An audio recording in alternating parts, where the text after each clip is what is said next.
Hello viewers, আসসালামু আলাইকুম। আজকে আমি আপনাদের সাথে শেয়ার করব আলু, ফুলকপি ও বেগুন মাখা মাখা করে ভুনা ভুনা করে রান্না করার সুন্দর একটি রেসিপি। এখানে যার জন্য আমি নিয়ে নিয়েছি দুটো বেগুন, একটি ফুলকপি এরকম সাইজ করে কেটে ও দুটি আলুকে আমি এরকম সাইজ করে কেটে নিয়েছি।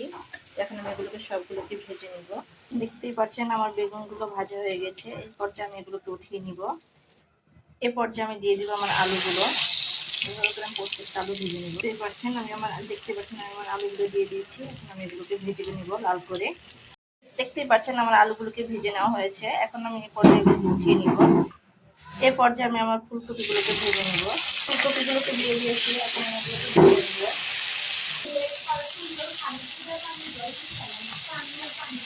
ফুলকপিটা আমার ভাজা হয়ে গেছে। এই পর্যায়ে আমি উঠিয়ে নিব। এই পর্যায়ে আমি রুই মাছগুলোকে ভেজে নিব সুন্দর করে। দেখতেই পাচ্ছেন আমার মাছ ভাজা হয়ে গেছে। এই পর্যায়ে আমি মাছগুলোকে তুলে নিব। এ পর্যায়ে আমি কড়াইতে আমার পেঁয়াজ কুচিগুলোকে দিয়ে দিব। পেঁয়াজটাকে আমি একটু ব্রাউন করে ভেজে নেব। পর্যায়ে দিয়ে দিব আদা রসুন বাটা 2 চা চামচের মতো। এখন দিব জিরা বাটা 1-1.5 চা চামচের মতো, মরিচের গুঁড়া 1 চা চামচ,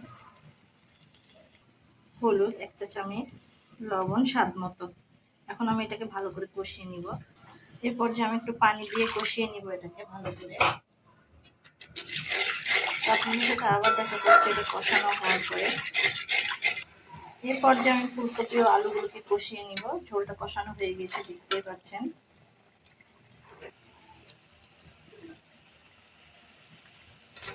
আমি এটাকে ভালো করে কষিয়ে নিব।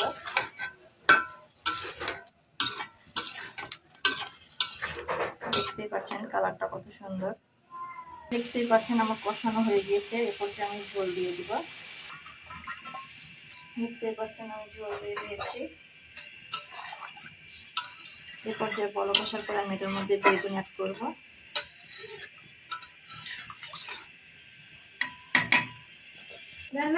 এ পর্যায়ে আমি বেগুনগুলোকে দিয়ে দিব। আমি চুলার আঁচটাকে কমিয়ে এটাকে ঢাকনা দিয়ে ঢেকে দিব। এই পর্যায়ে আমি মাছগুলোকে দিয়ে দিব আর দিয়ে দিব টমেটো। আমি একটি বড় সাইজের টমেটো কেটে নিয়েছিলাম। এখন আমি সুন্দর করে নেড়ে দিব। এই পর্যায়ে আমি দিয়ে দিব দুটো কাঁচামরিচ। এখন আমি এটা সুন্দর করে ঢেকে দিব। এই পর্যায়ে আমি ধনিয়া পাতাটা অ্যাড করে দিব।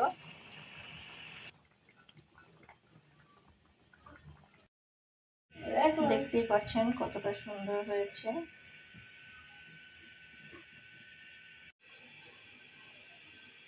দেখতেই পাচ্ছেন কতটা সুন্দর হয়েছে।